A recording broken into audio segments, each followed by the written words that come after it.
ताकि revision revision revision, ये मैं बार बार रिवीजन इसलिए करवा रहा हूँ ताकि आपको रिवीजन का महत्व पता चल सके, क्योंकि हम सामान्यतः नई चीज़ें पढ़ने पर ज़्यादा जोर देते हैं और पढ़ी हुई चीज़ को दोबारा पढ़ने में बहुत जोर आता है, जबकि सच में यह है कि सफल वही होता है जो चीज़ों को रिवीजन ज़्यादा करता है। और जैसा कि पिछली क्लास में मैंने बताया भी था आपको कि eat study, drink study, sleep study, बस एनी टाइम जो है चीज़ें रिवाइज होती रहनी चाहिए आपके माइंड के अंदर। तो अपन थोड़ा-सा रिवीजन कर लेते हैं, तो आज से आपको भी महत्व पता चलेगा, क्योंकि मुझे पता है कि आप खुद से तो करोगे नहीं रिवीजन, इसलिए ये ज़िम्मेदारी भी हम ही ले लेते हैं। बस हम एक ही काम नहीं कर सकते, आपको सफल करवाने के लिए हम बाकी सब कर सकते हैं, सिवाय एक काम नहीं कर सकते कि आपके हिस्से की पढ़ाई हम कर लें। और वैसे तो मैं तपस्या कर रहा हूँ कि ऐसी सिद्धियाँ प्राप्त हो जाए कि जो स्टूडेंट मुझे फीस दे, उसके हिस्से की पढ़ाई भी मैं ही कर लूँ, उसके हिस्से की मेहनत भी हम ही लोग कर लें और फिर आपको फल मिल जाए। पर आप भी बताएँ कि इसके लिए कितनी तपस्या कर लो, इसमें ये सिद्धि प्राप्त होनी नहीं है और कम से कम निकट भविष्य में तो नहीं होनी है, इसलिए आपको तो खुद को ही पढ़ना पड़ेगा। स्वर्ग देखने के लिए मरना तो खुद को ही पड़ता है। और मारवाड़ी में कहावत है, कौन दियो कौन दे, भेड़ों नहीं बढ़े। यानी कि शमशान घाट में जब डेड बॉडी को ले जाते हैं तो कंधा देने वाला ज़्यादा से ज़्यादा उसको कंधा दे सकता है, उसके लिए रोएगा, धोएगा, दुख करेगा, क्यों चला गया, क्या कर लिया, लेकिन साथ में तो नहीं चलेगा।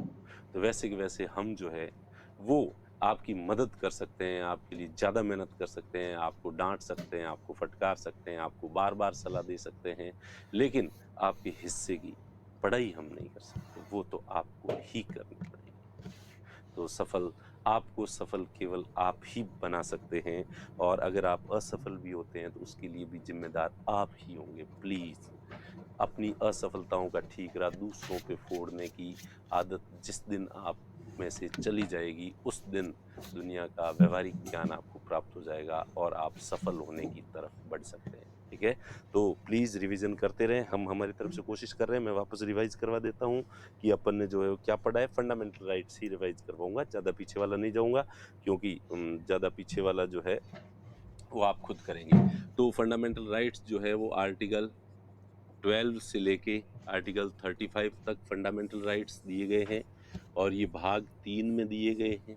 हमने देखा कि इसके बाद जो है आर्टिकल 12 पढ़ा हमने, इसमें राज्य की परिभाषा, डेफिनेशन ऑफ स्टेट, राज्य की परिभाषा, जो कल की क्लास में भी मैंने एक्सप्लेन की थी कि राज्य का मतलब सामान्यतः अपने राजस्थान, हरियाणा, गुजरात, पंजाब मानते हैं, लेकिन इस भाग में ये जो पार्ट 3 है, ये जब तक पढ़ोगे और आगे कहीं पे भी किसी आर्टिकल में राज्य का उल्लेख आता है तो उसका मतलब ये नहीं होगा, ये पंजाब हरियाणा नहीं होगा, इसका मतलब संघ की विधायिका और कार्यपालिका और राज्य की विधायिका और कार्यपालिका और संघ और राज्य के जितने भी प्राधिकारी हैं, अथॉरिटीज हैं, इसमें इवन कोऑपरेटिव सोसाइटीज हो जो सरकार से थोड़ी संचालित होती है, पीएसयूज हो, ये सब इसी में शामिल होते हैं। तो राज्य की परिभाषा दे रखी है आर्टिकल 13 में। फंडामेंटल राइट्स को प्रोटेक्शन दे रखा है। आर्टिकल 13(1) में कह रखा है कि संविधान से पहले के जितने भी लॉ है, कानून है, वो फंडामेंटल राइट्स को कम नहीं कर सकते, और अगर करते हैं तो जिस हद तक कम करते हैं उस मात्रा तक ये शून्य होंगे, यानी कि पूरा कानून शून्य नहीं होगा। दूसरा है कि संविधान लागू होने के बाद संसद ऐसा कोई कानून नहीं बना सकती जिससे मूल अधिकारों का हनन होता हो। Parliament can't make any law which reduces the fundamental rights. If any parliamentary law is inconsistent with the fundamental right, then this law would be void till the uh, inconsistency. ठीक है, तो जहां तक असंगत है वहां तक शून्य जो है होगा। तो डॉक्ट्रिन ऑफ सिवरेबिलिटी कहते हैं इसे, पृथकता का सिद्धांत कहते हैं कि पूरा कानून शून्य नहीं होगा, उसमें से पृथक किया जाएगा कौन से भाग को शून्य करना है। और तीसरे में अब ये यहाँ पे भी लॉ और यहाँ पे भी लॉ शब्द का उल्लेख आ रहा है, तो इस लॉ का मतलब क्या होगा? विधि को डिफाइन किया गया है। किसे डिफाइन किया गया है? लॉ को डिफाइन किया गया है। लॉ का मतलब क्या होगा? इन दोनों में जो लॉ है इसका लॉ को डिफाइन किया है, सामान्य लॉ को डिफाइन नहीं किया गया है। तो इसमें फिर एक्ट, ऑर्डिनेंस,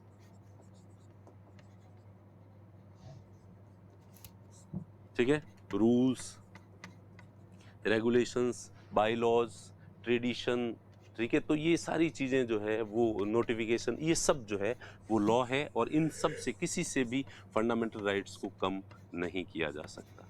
और चौथे में दिया गया है कि जो आर्टिकल 368 के तहत अमेंडमेंट किया जाता है, संशोधन किया जाता है, तो वो इस लॉ की डेफिनेशन में नहीं आएगा। संविधान संशोधन जो अधिनियम होगा, कॉन्स्टिट्यूशन अमेंडमेंट एक्ट होगा, वो लॉ नहीं काउंट होगा। यानी कि तो इसका मतलब सीधा हो जाता है कि संविधान संशोधन से फंडामेंटल राइट्स को कम किया जा सकता है, ऑर्डिनरी लॉ से फंडामेंटल राइट को कम नहीं किया जा सकता। और उसके बाद अपन ने देखा था, कल पढ़ा था, पिछली क्लास में ही अपन ने पढ़ा था आर्टिकल 14। तो आर्टिकल 14 से आर्टिकल 18 तक जो है राइट टू इक्वलिटी, समता का अधिकार जो है वो दिया गया है, फंडामेंटल राइट जो है वो दिया गया है। और आर्टिकल 14 में दिया है रूल ऑफ लॉ, विधि का शासन, रूल ऑफ लॉ, विधि का शासन, इसकी दो डेफिनेशन जो है वो दी गई, equality before law and equal protection of law, विधि के समक्ष समता और विधि का समान संरक्षण। इक्वलिटी बिफोर लॉ ये नकारात्मक व्याख्या करता है, जबकि ये पॉजिटिव इंटरप्रिटेशन करता है। ये कहता है कि विधि किसी के साथ जो है वो भेदभाव नहीं करेगी, कोई भी व्यक्ति कानून से बड़ा नहीं है, नहीं नहीं शब्द आता है यहाँ पे। जबकि इसमें है कि विधि युक्ति संगत भेदभाव करेगी, रीजनेबल डिस्क्रिमिनेशन किया जा सकता है, सम इक्वल जो कंडीशंस होती है उसमें इक्वल ट्रीट जो है वो किया जाएगा, जो असमान जो स्थितियां होती है उसमें जो है वो समान व्यवहार नहीं किया जाएगा। और ये यूके से लिया गया है, जबकि ये यूएसए से लिया गया है। विधि के समक्ष समता, विधि का समान संरक्षण, equality before law and equal protection of law. और फिर इसके कुछ एक्सेप्शंस, अपवाद बताए थे मैंने, जैसे राष्ट्रपति का बताया था, राष्ट्रपति और गवर्नर, राज्यपाल। कौन सा आर्टिकल? 300। आर्टिकल 361 में जो दिया गया है कि राष्ट्रपति और राज्यपाल पद के कर्तव्यों का निर्वहन करते हैं, अपने कर्तव्यों का निर्वहन करते हैं। जब वो अपनी ड्यूटी ओबे करते हैं तो ड्यूटी के लिए वो किसी के प्रति जवाबदेह नहीं है, आंसरेबल नहीं है। दूसरा, इनके विरुद्ध जो है वो आपराधिक, क्रिमिनल केस आरंभ नहीं किया जा, इनके खिलाफ आपराधिक मुकदमा जो है वो दर्ज नहीं किया जा सकता, कार्रवाई जो है वो नहीं की जा सकती, इनको जेल में नहीं डाला जा सकता, गिरफ्तार नहीं किया जा सकता। और सिविल जो केस है उसमें इनको जो है वो 2 महीने का नोटिस दिए बिना सिविल कार्रवाई भी शुरू नहीं की जा सकती। तो एक तो ये था। दूसरा था आर्टिकल 361A, जिसमें कोई भी अगर पब्लिश करता है संसद की कार्रवाई, सही कार्रवाई, तो उसके विरुद्ध भी कोई कार्य नहीं किया जा सकता। तीसरा दिया गया है आर्टिकल 105, जिसमें सांसदों के प्रिविलेजेस दिए गए हैं, विशेषाधिकार दिए गए हैं, ठीक है। और आर्टिकल 194, जिसमें एमएलए और एमएलसी के प्रिविलेजेस जो है वो दिए गए हैं। फिर अपन ने देखा आर्टिकल 31C, जिसमें ये जो नीति निर्देशक तत्व हैं, directive principles of state policy है, 39B और 39C, उनके ऑब्जेक्टिव्स को अचीव करने के लिए कोई कानून बनाया जाता है तो जो विधि के रूल ऑफ लॉ है इसका वायलेशन किया जा सकता है। इसका वायलेशन किसके लिए किया जा सकता है? 39B and 39C। अब ये 39B क्या है, 39C क्या है, ये आगे पढ़ेंगे जब अपन वहाँ पहुँचेंगे, आर्टिकल 39 तक पहुँचेंगे, तब DPSP जब पढ़ेंगे तब पढ़ेंगे। और इसके साथ ही अपन देखा कि जो विदेशी जो डिप्लोमेट्स वगैरह होते हैं, विदेशी अगर शासक यहाँ पे कोई आए हुए हैं तो उनके ऊपर रूल ऑफ लॉ, भारतीय कानूनों के तहत कार्रवाई, वो कुछ कोई अपराध कर देते हैं, गलती कर देते हैं, तो उनके खिलाफ नहीं होगी। यूएनओ और उसकी जो एजेंसीज हैं, तो अब आपके दिमाग में आएगा कि भाई ये क्यों ऐसा।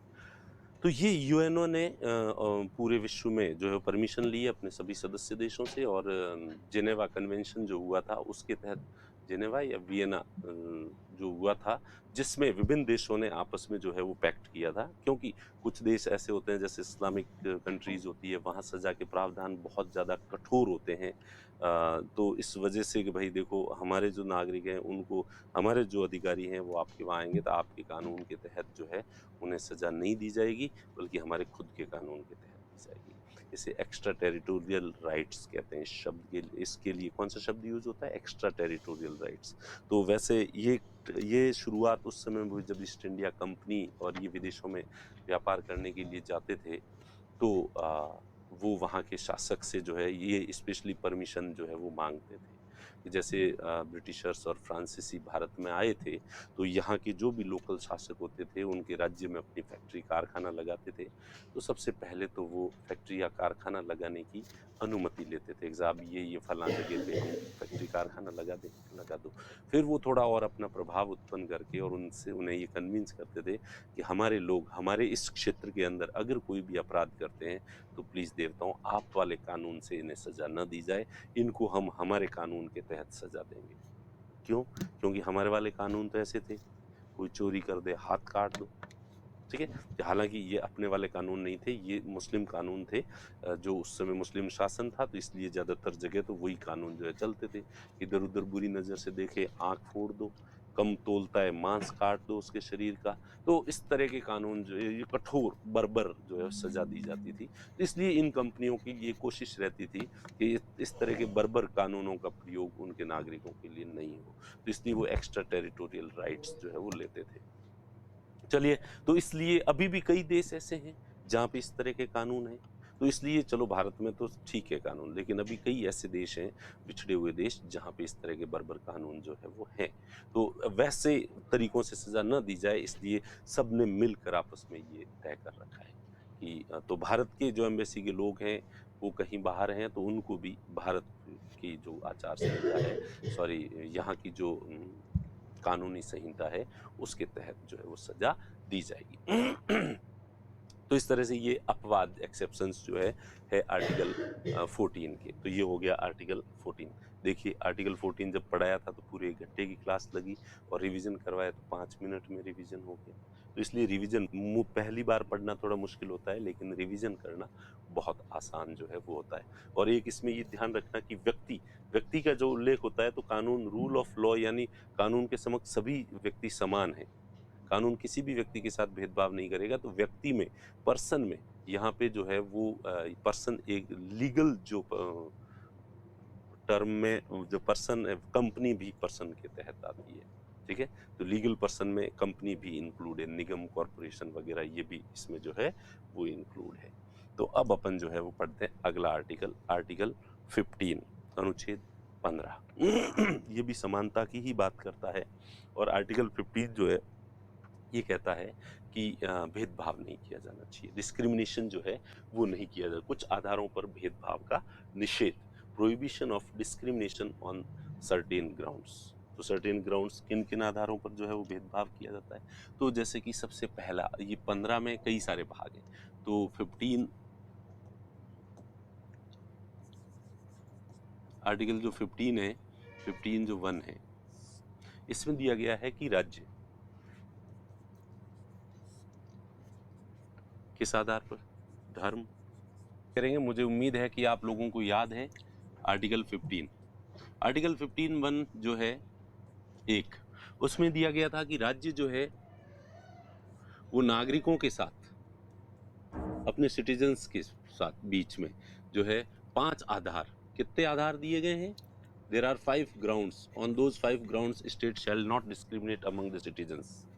और वो धर्म, मूलवंश, जाति, लिंग और जन्म स्थान, religion, race, caste, sex and birth place, इन 5 आधारों पर राज्य डिस्क्रिमिनेट नहीं करेगा। अब राज्य नहीं करेगा तो क्या निजी संस्थाओं में किया जा सकता है? नहीं। जो निजी संस्थाएं हैं वो भी डिस्क्रिमिनेशन नहीं कर सकती। यानी कि निजी संस्थाओं का मतलब है स्कूल, कॉलेज, रेस्टोरेंट, होटल, जो पब्लिक प्लेस हैं जैसे कि मंदिर है, तालाब हैं, वो घाट है, बावड़ी है, उन पे जो है वो किसी तरह का डिस्क्रिमिनेशन जो है वो नहीं, सरकार भी नहीं करेगी और समाज भी नहीं करेगा। कुल मिला के ये दोनों बात है। तो ये तो 2 है अधिकार है, ये समानता का अधिकार देते हैं, इक्वलिटी का अधिकार देते हैं, सभी लोग समान हैं, किसी के भी साथ भेदभाव नहीं होना चाहिए। उसके बाद इसके अपवाद दिए गए हैं, एक्सेप्शंस दिए गए हैं बाद वाले। ठीक है। और यानी अपवादों का मतलब है कि ये तो दोनों आर्टिकल कहते हैं, ये जो दोनों पार्ट है ये कहते हैं कि डिस्क्रिमिनेशन नहीं किया जाएगा, लेकिन आगे वाले जो हैं वो कहते हैं कि पॉजिटिव डिस्क्रिमिनेशन किया जा सकता है। There can be positive discrimination यानी कि कुछ अगर वीकर सेक्शंस हैं सोसाइटी के, कमजोर जो वर्ग हैं, कमजोर लोग हैं, उनकी हेल्प के लिए स्टेट जो है वो भेदभाव कर भी सकता है उनके पक्ष में। तो किसके पक्ष में? तीसरा है कि महिलाओं और बच्चों के लिए, महिलाओं और बच्चों के लिए स्पेशल स्कीम जो है वो बनाई जा सकती है। चौथा जो है SC ST OBC के लिए जो है वो स्पेशल स्कीम्स जो है वो बनाई जा सकती है। पांचवा था शिक्षण संस्थाओं में, एजुकेशनल इंस्टीट्यूशंस में, एजुकेशनल इंस्टीट्यूशंस में किनके लिए? ये जो है SC ST OBC इनके लिए आरक्षण रखा जा सकता है, रिजर्वेशन रखा जा सकता है। और उसके बाद छठे के अंदर है EWS वीकर सेक्शन के लिए, ये बाद में जोड़ा गया है, जो वीकर इकोनॉमिकली वीकर सेक्शन जो है सोसाइटी का, इनके लिए। तो ये 6 भाग जो है वो दिए गए हैं आर्टिकल 15 में। मेरे ख्याल से रिवीजन इतना क्लियर हो गया है। अब अपन जो है आप पढ़ते हैं आर्टिकल 16। आर्टिकल 16 में वही है कि राज्य जो है लोक नियोजन यानी पब्लिक एम्प्लॉयमेंट की बात की गई है, यानी लोक नियोजन पब्लिक एम्प्लॉयमेंट यानी सरकारी नौकरियों में। सरकारी नौकरियों के अंदर जो है तो पहला इसमें कहता है कि सभी को समान अवसर दिए जाएंगे, सभी नागरिकों को। तो जैसे कि आपको पता है कि आर्टिकल 15 और 16 दोनों सिटीजन्स के लिए है, नागरिकों के लिए है, तो इक्वल अपॉर्चुनिटीज दी जाएगी। और दूसरा इसमें कहा है कि 7 जो आधार है, 7 जो ग्राउंड्स हैं, उनके आधार पर किसी को भी अयोग्य घोषित नहीं किया जाएगा। कोई भी व्यक्ति डिस्क्वालीफाई नहीं होगा। No citizen shall be disqualified on the ground of religion, race, caste, sex, birth place, descent and residence. तो 2 नई चीजें, वंशानुगतता यानी को वो किस परिवार से है, किस वंश से है, उसके आधार पर कोई उसे योग्य घोषित नहीं किया जाएगा, और वो कहाँ रहता है इस आधार पर भी उसे जो है वो अयोग्य घोषित नहीं किया जाएगा। तो ये 2 तो है अधिकार, ये तो क्या है आपके अधिकार 2 ही है, बाकी वाले इसमें भी अपवाद हैं, एक्सेप्शंस हैं। क्या है? अगर कोई पिछड़े हुए स्टेट है या तो तीसरा इसमें ये संसद को अधिकार दिया गया है। किसको अधिकार दिया गया है? पार्लियामेंट को। तो पिछले वाली क्लास में शायद संसद की जगह स्टेट लिखा हुआ है, तो वो स्टेट मत करना, वो पार्लियामेंट है। तो संसद जो है वो कोई भी राज्य या यूनियन टेरिटरी है, संघ शासित प्रदेश है, इसकी जो स्थानीय नौकरियां होती है, लोकल जॉब्स जो है, मैं किसकी बाध्यता रख सकता है? निवास की, कि उसी राज्य में रहने वाले व्यक्ति को ही वो है वो नौकरी दी जाएगी। ये ऐसा रखा जा सकता है, ये भेदभाव किया जा सकता है। Parliament can make condition of residence for the backward states and union territories for their local jobs, जो उनके लोकल जॉब्स हैं। चौथा है SC ST OBC, इन सब के लिए जो आरक्षण दिया जाता है, रिजर्वेशन दिया जाता है, इसकी अनुमति देता है 16(4). इसमें लिखा है पिछड़े वर्गों के लिए जो है, केवल पिछड़े वर्ग ही लिखा है, पिछड़े बैकवर्ड जो क्लासेज हैं उनके लिए सरकारी नौकरियों में कुछ स्थान आरक्षित रखे जा सकते हैं यदि राज्य को लगता है कि उनका सफिशिएंट रिप्रेजेंटेशन नहीं है, पर्याप्त प्रतिनिधित्व नहीं है। तो ये 4 हो गया। 4 के अंदर फिर वापस एक था, 2 और थे 4 के अंदर ही। एक में था कि पदोन्नति, प्रमोशन में जो है वो आरक्षण, ये SC ST को लिए प्रमोशन में भी जब उनका प्रमोशन होगा तो जितनी सीट्स के लिए प्रमोशन होगा उसमें भी रिजर्वेशन जो है वो दिया जा सकता है। और बैकलॉग को भरने के लिए, पुरानी जो रिक्तियां हैं, खाली पद पड़े हैं SC ST के, उनको भरने के लिए नई वैकेंसी निकाली जा सकती है, और उसमें जो रिजर्वेशन है, जो कोर्ट ने कहा है 50% से ज़्यादा नहीं हो सकता, तो बैकलॉग भरने के लिए जो वैकेंसी निकलती है उसमें रिजर्वेशन 50% से ज़्यादा भी हो सकता है SC ST के लिए। ये दोनों जो है वो किसके लिए हैं? SC and ST। ये इसका फ़ायदा OBC को नहीं मिलेगा, EWS को भी नहीं मिलेगा। 5वां है धार्मिक जो संस्थाएं होती है, रिलीजियस जो इंस्टीट्यूशंस होते हैं, और उन संस्थाओं का काम ही धार्मिक क्रियाकलाप जो है वो करना होता है, तो इसके जो पद हैं वो इसी धर्म के, जिस हिंदू धर्म की संस्था है तो उसमें हिंदू धर्म के लिए ही रिजर्व रखे जा सकते हैं। और अगला है EWS। EWS के लिए आरक्षण, रिजर्वेशन जो है ये रखा गया है। तो इस तरह से ये आर्टिकल 15 और आर्टिकल 16, तो मुझे उम्मीद है कि आप लोगों ने जो आर्टिकल 15 और 16 जो है वो अच्छे से पढ़ लिए होंगे। और अब अपन जो है उसके बाद आर्टिकल 17 पढ़ा था, अनुच्छेद 17 जो है वो पढ़ा था, जिसमें एबोलिशन ऑफ अनटचेबिलिटी, अस्पृश्यता का निवारण, और उसके बारे में ये भी देखा था कि ये एक पूर्ण अधिकार है, यानी कि कंप्लीट राइट है, यानी किसी भी तरह की जो है अनटचेबिलिटी को स्वीकार नहीं किया जा सकता। और ये जो अधिकार है आर्टिकल 17 का जो अनुच्छेद जो 17 है,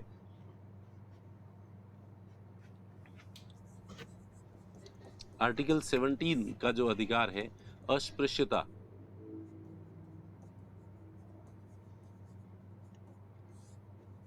का उन्मूलन, अनटचेबिलिटी को समाप्त करना।